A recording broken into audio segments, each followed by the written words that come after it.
Un gusto saludarles a todos, mi nombre es Niurka Rodríguez Sanlucas, estudiante de primer semestre en la Facultad de Medicina de la Universidad Laica Eloy Alfaro de Manabí, y hoy vamos a ver el séptimo par craneal, conformado por el nervio facial y el nervio intermedio. Como una pequeña generalidad, debemos de saber que el séptimo par craneal es un nervio mixto, lo cual quiere decir que va a estar comprendido por una función motora y una función sensitiva y sensorial. El nervio facial propiamente es su raíz motora, la cual va a estar complementada por fibras vegetativas que controlan la secreción lagrimal, mientras que el nervio intermedio o intermediario de Greifswald es su raíz sensitiva y sensorial, complementada por fibras vegetativas que van a inervar a las glándulas submandibular y sublingual. Como todo par craneal, el nervio facial e intermediario de Greifswald tienen un origen real y aparente. El origen real va a estar dado por su parte motora por el núcleo motor o núcleo principal, el cual está situado en la sustancia reticular gris del puente o protuberancia anular. Este núcleo va a dar fibras, las cuales van a tener un recorrido intrapontino rodeando al núcleo del abducens. Después de este pequeño trayecto se van a complementar con fibras vegetativas provenientes de los núcleos parasimpáticos de este nervio, el cual es el núcleo salival superior y un núcleo lacrimomuconasal o núcleo lagrimal, que lo veremos en una imagen posteriormente. Mientras que su origen sensitivo se va a dar desde el ganglio geniculado y va a terminar en este pequeño tracto que vemos aquí, denominado tracto solitario o núcleo del tracto solitario. Entonces, acá podemos ver todo el recorrido que hacen sus fibras sensitivas. Yendo desde su origen, el ganglio geniculado, se dirigen hacia el nervio intermediario de Greifswald y llegan al tracto solitario, como dijimos anteriormente. Acá ya podemos visualizar el núcleo lagrimal y el núcleo salival superior, como vemos, complementando a la raíz motora. En su origen aparente vemos que después de un trayecto intrapontino van a salir lateralmente por el elemento llamado surco bulbopontino. Aquí podemos ver al nervio facial y al nervio intermedio, los cuales van a salir entre el nervio abducens y el nervio auditivo o vestíbulo coclear. Luego de emerger del surco bulbopontino, se va a dirigir sobre el hueso occipital hacia el conducto auditivo interno. Aquí podemos ver al nervio facial y al nervio intermedio, juntos con el nervio vestíbulo coclear. Todos estos nervios estarían acompañados por la arteria laberíntica. En esta imagen de un hueso temporal real podemos ver que el fondo del conducto auditivo interno se encuentra tabicado por dos crestas, una cresta falciforme, la cual lo divide en superior e inferior, y una barra de Bill, que divide a este fondo en anterior y posterior. Esta barra de Bill es más prominente en su parte superior que inferior, dejándonos un esquema muy parecido a este, como lo podemos evidenciar, el cual en su cuadrante postero superior va a pasar el nervio vestibular superior, en su cuadrante postero inferior el vestibular inferior y en su cuadrante antero inferior el nervio coclear, los cuales conforman al nervio vestíbulo coclear. Estos tres nervios van a dejar un cuadrante antero superior o como un canal cóncavo, por el cual va a pasar el nervio facial y el nervio intermediario de Greifswald, el cual corresponde al orificio de entrada del conducto facial o acueducto de Falopio. Este orificio abre paso al acueducto de Falopio o conducto facial, que va a estar conformado por tres porciones: un segmento laberíntico, un segmento timpánico y un segmento mastoide. El primer segmento o segmento laberíntico mide de 3 a 4 milímetros. En esta imagen vemos que esto es anterior, posterior, lateral y medial. Esta porción empieza desde el fondo, como ya dijimos, va a darse por dos cordones, uno para el nervio intermediario de Greifswald y otro para el nervio facial, que van a estar pasando entre la cóclea y el vestíbulo. En su extremo lateral se va a formar un ángulo recto en el cual encontraremos el ganglio geniculado y a la primera rama colateral, el nervio petroso mayor. A partir de este ángulo, sus fibras motoras y sensitivas se van a unir en un solo cordón para dirigirse a la cavidad timpánica, donde van a formar el segundo segmento, que mide 1 centímetro de largo. Aquí podemos ver el ganglio geniculado y que en esta porción el nervio se va a situar en la pared medial de la cavidad timpánica, superior y posteriormente a la fosita oval o fosita de la ventana vestibular, que generalmente está obstruida por la base del estribo. Para finalizar este trayecto va a darse la segunda rodilla, justo en la entrada del antro mastoideo. Aquí va a finalizar este trayecto y va a empezar el segmento mastoideo, que mide aproximadamente 15 milímetros, el cual va a descender entre el espesor del muro óseo que separa la cavidad timpánica y el antro mastoideo, hasta finalizar en el agujero estilomastoideo. Además, debemos recordar que este segmento va a estar rodeado por la arteria estilomastoidea, como podemos ver aquí, rama de la arteria auricular posterior. Por último, el foramen estilomastoideo entre la apófisis estiloides y la apófisis mastoides marca el fin de este segmento. En esta imagen tenemos un hueso temporal real, el cual se le ha hecho un corte en su antro mastoideo para poder visualizar el segmento mastoideo del conducto facial, que es el que me veo señalando aquí. Podemos ver el conducto auditivo externo, más posterior a este la cavidad timpánica, y entre el muro, entre este antro y la cavidad timpánica, el segmento ya alumbrado. Al salir del agujero estilomastoideo, el nervio facial se dirige inferior, anterior y lateralmente, cruzando por la cara lateral de los músculos estiloioideo y el vientre posterior del digástrico, para penetrar la glándula parótida. Cuando el nervio facial penetra a la glándula parótida, aquí podemos verla desde una vista superior, va a dar dos lóbulos o la va a separar en dos lóbulos, un lóbulo profundo y un lóbulo superficial. Intraparotídeamente el nervio facial va a dar dos ramas, sus dos ramas terminales, la temporofacial y la rama cervicofacial.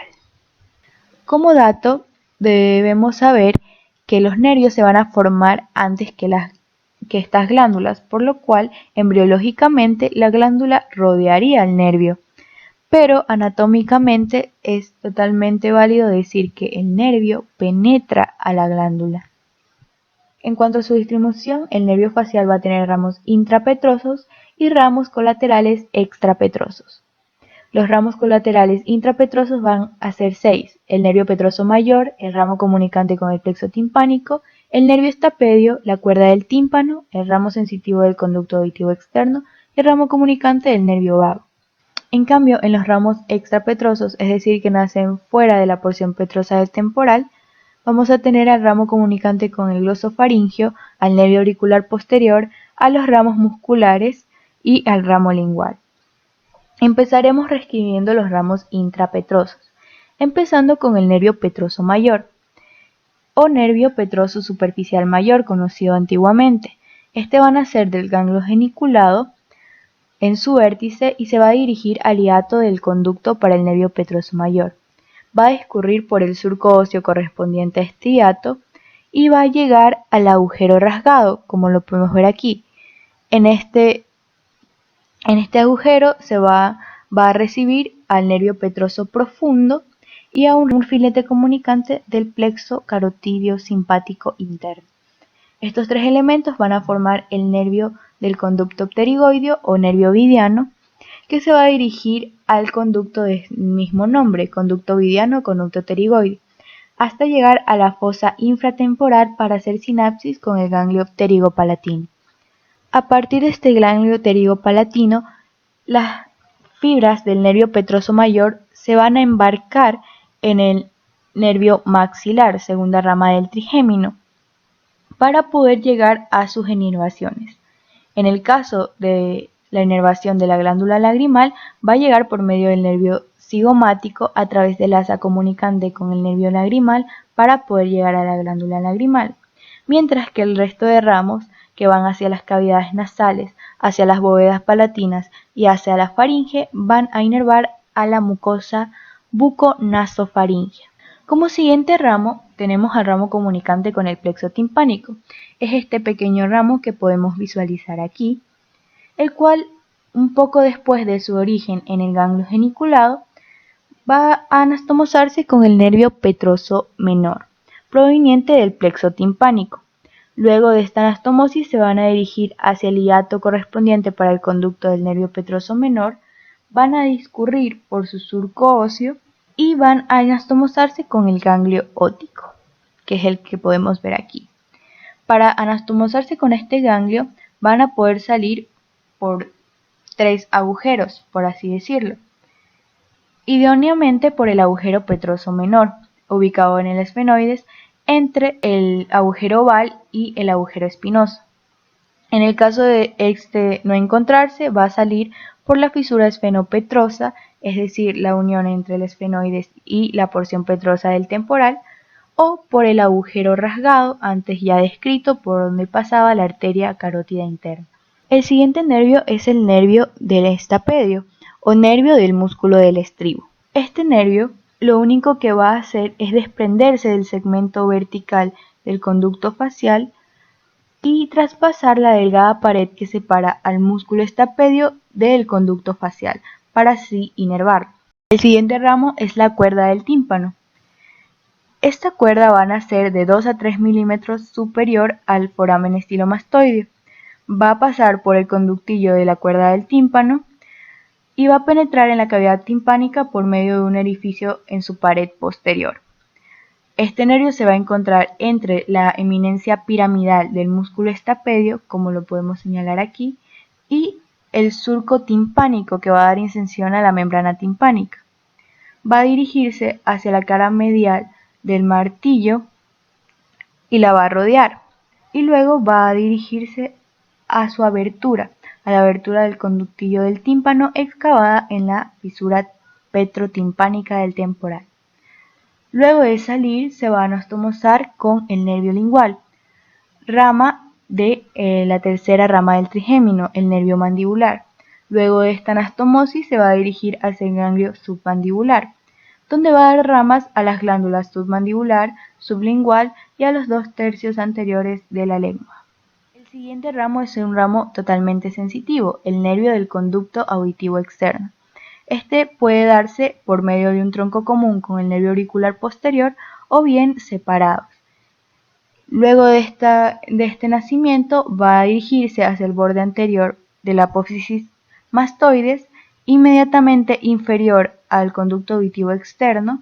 Luego lo va a penetrar y a inervar en su pared posterior, además de inervar a una pequeña porción de la membrana timpánica. El último ramo intrapetroso es el ramo comunicante con el nervio vago. Este va a nacer 3 a 5 milímetros superior al agujero estilomastoideo, va a pasar por un canículo óseo que va a desembocar en el conductillo mastoideo, ubicado en la fosa yugular, por donde pasa la vena yugular interna.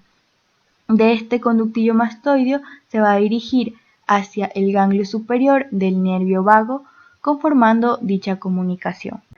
Una vez terminados los ramos intrapetrosos, pasaremos a los ramos extrapetrosos. Empezaremos con el ramo comunicante con el nervio glosofaringeo, o asa de Haller. Este va a ir desde el nervio facial inferior al agujero estilomastoideo, va a pasar por la cara anterior de la vena yugular interna y se va a anastomosar con el ganglio inferior del nervio glosofaringeo. El siguiente ramo es un ramo totalmente motor, el nervio auricular posterior. Este nervio va a originarse inferior al agujero estilomastoideo y se va a anastomosar con el nervio auricular mayor, proveniente del plexo cervical.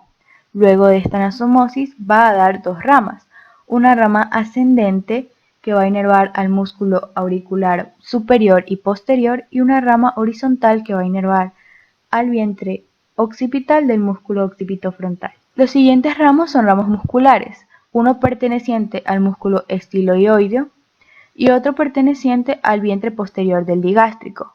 Pueden nacer por separado, como lo vemos aquí, o pueden nacer mediante un tronco común, como lo vemos en esta imagen. Si es el caso de que la comunicación con el nervio glosofaringeo no se encuentre, el vientre posterior del digástrico va a reemplazar su función. Lo mismo pasaría con el ramo lingual.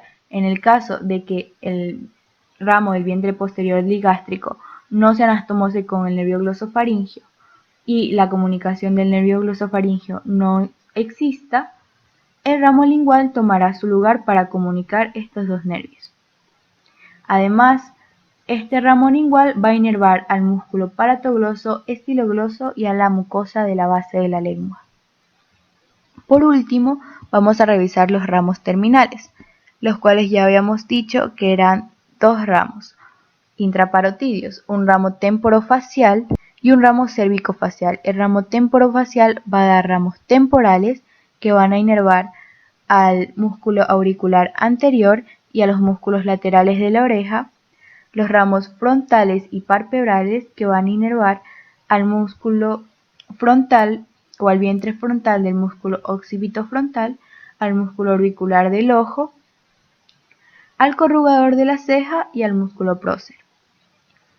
Sus ramos cigomáticos van a inervar al cigomático mayor, menor, al elevador propio del labio superior, al elevador del labio superior y del ala de la nariz, a la porción transversa del músculo nasal y a dos músculos que no podemos apreciar aquí, al milioideo y al depresor del tabique que se encuentra cubierto. Además, los ramos bucales superiores que van a inervar al músculo bucinador y a la mitad superior del músculo orbicular de la boca. En cambio, su ramo cervicofacial va a dar ramos bucales inferiores que inervan al risorio y a la mitad inferior del orbicular de la boca, ramos marginal mandibular o ramos mentonianos que van a inervar al depresor del ángulo de la boca, al depresor del labio inferior y a los músculos mentonianos, y un ramo cervical que inerva al músculo platisma. Vamos a dar algunos repasos sobre las comunicaciones ya nombradas, tanto en el trayecto como sus ramas colaterales y sus ramas terminales. El nervio petroso menor, conformado por la rama del plexo timpánico y el nervio petroso propiamente del nervio glosofaringeo, que se van a dirigir hacia el ganglio óptico.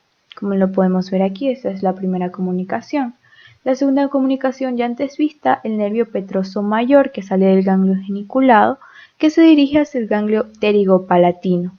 La cuerda del tímpano que se va a estar comunicando con el nervio lingual, perteneciente al nervio trigémino en su rama mandibular.